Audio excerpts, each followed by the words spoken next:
and welcome back to my channel. Today is going to be a school related video since I had a lot of requests to do this. Why do I feel like I'm sitting on an angle? Also, why is my bun cut off? The glory of the bun shall not be hidden from the world. I'm currently in a university, but I can only imagine that these things are the same at college. So I'm going to answer some of the questions that you guys have asked and that I've thought of that you might want to know, or things that I wasn't told when I started university that I wish someone had told me. I feel like my bun is especially large today. So the first thing that I want to talk about is it okay to skip class? One of the big things about skipping class in university that a lot of university students say, which is true, is that I don't want to miss class because I'm paying X amount to go to school. I'm not going to miss class. Very, very true. You are paying for your prof to teach you, but there are some exceptions. Should I take my glasses off? I also feel like I look like a circle. Maybe I'll unbutton this button. Oh yeah, that's nice. That's real nice. There are certain circumstances where I would say like, yeah, try not to miss class, because there's certain lectures that you will get a lot out of that lecture that you wouldn't get if you weren't at lecture. A lot of profs won't post PowerPoint notes online, they won't post anything, so if you don't go to lecture, you literally miss everything.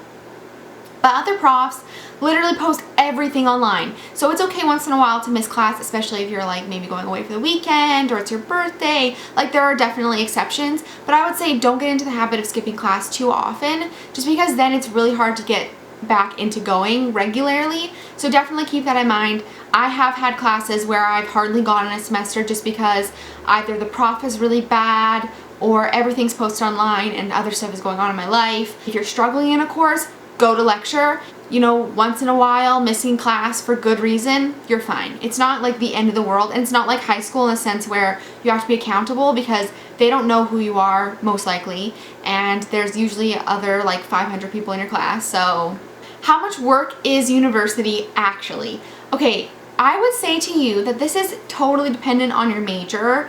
If you're majoring in sciences, you're going to be at school 5 days a week, if not 7 days a week. If you're a psych major like myself now, it's just lecture most of the time, and then sometimes you have a tutorial, which sometimes is optional, sometimes isn't. Like, actually being at school doesn't have to be a lot for you if you plan your schedule in advance. The workload is very much like a roller coaster. It's very much a constant thing that there's always something that you could be doing. There's never a day where I'm in a semester that I'm like, I've got nothing I could do for school. Like, I choose not to do it because I have to be a human and like live life other than school while I'm in school.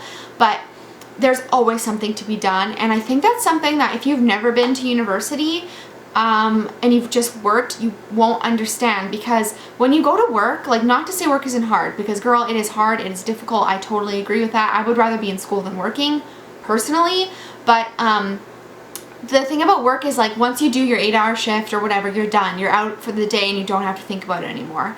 Whereas school is this constant, like, kind of like a thing sitting on your shoulder being like, hi, hi, hi, I'm constantly here, hi, hi. Next is lots of parties. Are there lots of parties in university? I would say yes, but there's no more than there would be like just if you were like a regular young person living life. I personally don't party a lot because I'm not really a huge drinker. I don't really like drinking. I don't really like partying in general. I would rather come home and like go to sleep at 10. So that's my idea of a party.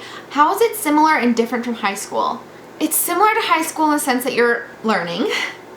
It's different in the sense that there are a lot of expectations of you and you're treated as an adult. No one follows up with you, no one checks up on you, no one really cares if you're mentally stable or not, no one really cares if you're having a mental breakdown, no one really cares if your dog just died and you're mourning his loss. Like, no one cares. And I think it sort of teaches you to fend for yourself more than high school. I feel like high school you get cushioned a lot, and if you mess up or you don't go to class, like, there's people being like calling your parents and being like, hey, like, so-and-so didn't show up. Like, it's not like that, and you really have to be responsible for yourself. And if you're not going to be responsible for yourself, then no one else is going to do it. Like, if you don't hand in any assignment, you will straight up just get a 0. It's entirely up to you how successful you are in university. And yes, it depends on how your profs are too, and that has an influence on it, but it's totally up to you how much work you put into it. How do you deal with bad profs? You don't. You try to get through it as best you can. If you can drop it, like if you know right away, like, this is a bad prof, like, I need to get out of the situation, drop it as quickly as you can so that it doesn't affect your GPA. But if you're stuck in it, just do whatever you can to get through it. And if you have to take the course again, you have to take the course again. Like, the reality is there are bad profs out there. There are these people who've snuck through the system somehow and have ended up getting jobs. We don't know how. They're obviously very smart, but they're just not very good teachers. So just do your best. Figuring out what you want to do. Am I going to know right away? Picking your major, doing all that stuff. This is this thing that I probably shouldn't speak about even, because I switched my major 3 times.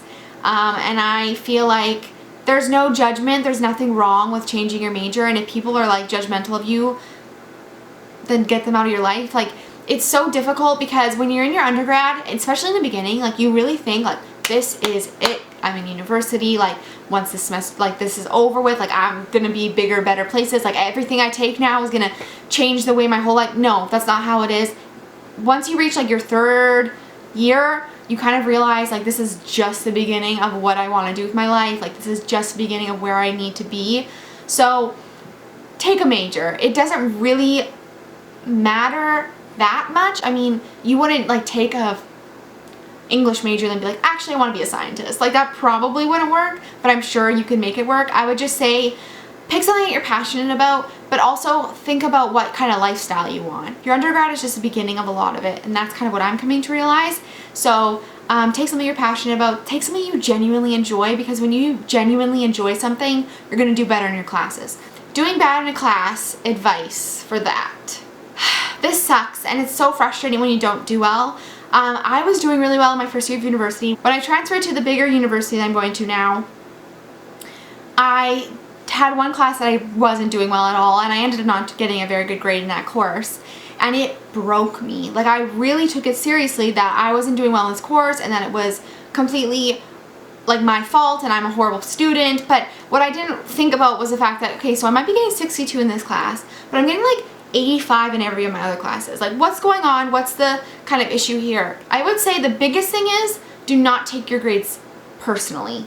That is something that I've struggled with. Don't take it personally. It's just one tiny smidgen of who you are, is how good you are at this one little thing. It doesn't even say anything about your intelligence. People who have the ability to test well are a specific breed of people. And unfortunately, the school system tests us all on that kind of analysis, when a lot of us can't be tested that way. A lot of people have test anxiety. A lot of people are better tested in other ways. And so I think just don't take it personally, and don't take it too seriously. I mean, if you don't do well in a class, do it again. And that's something I'm dealing with this semester. I've had the craziest 6 months of my whole entire life that I'm sort of thinking, okay, so I'm not doing as well as I anticipated, but if I have to, worst comes to worst, I'll take it again. And honestly, that's not that big of a deal. It really isn't. Yes, it's money. Yes, it's time, whatever. But at the end of the day, really, it's not that big of a deal. And if you try really freaking hard and you don't do well,